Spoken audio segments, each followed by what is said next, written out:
올 한 해에도 서부 경남에서는 많은 사건 사고들이 이어졌습니다. 지역사회에 큰 충격을 안겼던 안인득 아파트 방화 살인 사건을 비롯해 서부 경남 8대 사건 사고 소식을 정리했습니다. 양진호 기자입니다.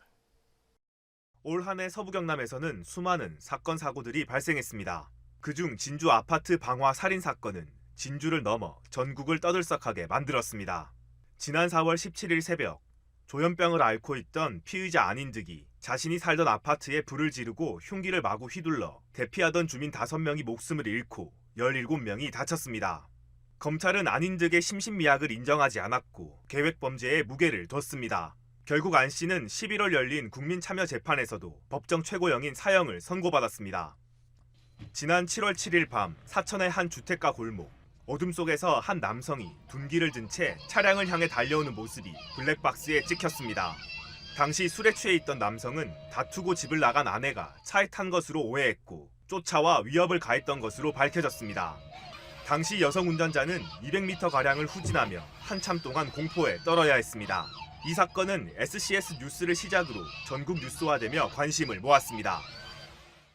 한 고양이의 앞발 엑스레이 사진, 손톱만한 크기의 흰 점은 바로 총알입니다.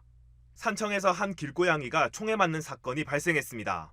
총알을 분석한 결과 유해조수 구제 활동에 쓰이는 공기총 총알로 밝혀졌는데 경찰 조사에서도 누가 총을 사용했는지는 결국 밝혀지지 않았습니다.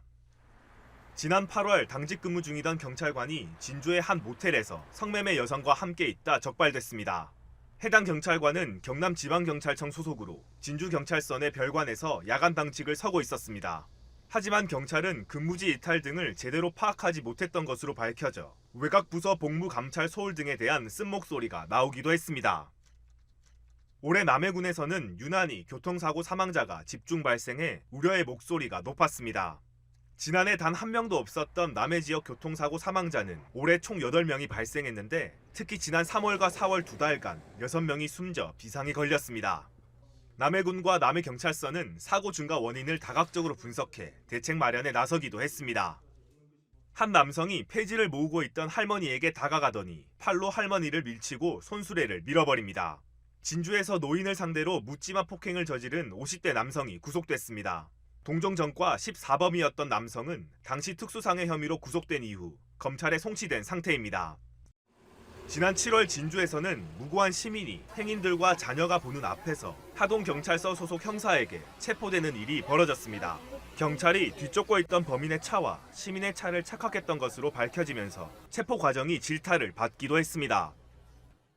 한 남성이 슬그머니 창고 문을 열고 들어와 라면과 술 등을 손에 들고 빠져나갑니다. 지난 4월 10년 넘게 야산에서 은둔 생활을 하며 150만 원 규모의 생필품을 훔쳐온 57세 김모 씨가 검거됐습니다. 생계형 범죄라는 이유로 석방된 김 씨는 이후 약 6개월간 130여 건의 범행을 추가로 저질러 지난 10월 9일 재검거됐고 현재 교도소에서 복역 중인 것으로 알려졌습니다. SCS 양진호입니다.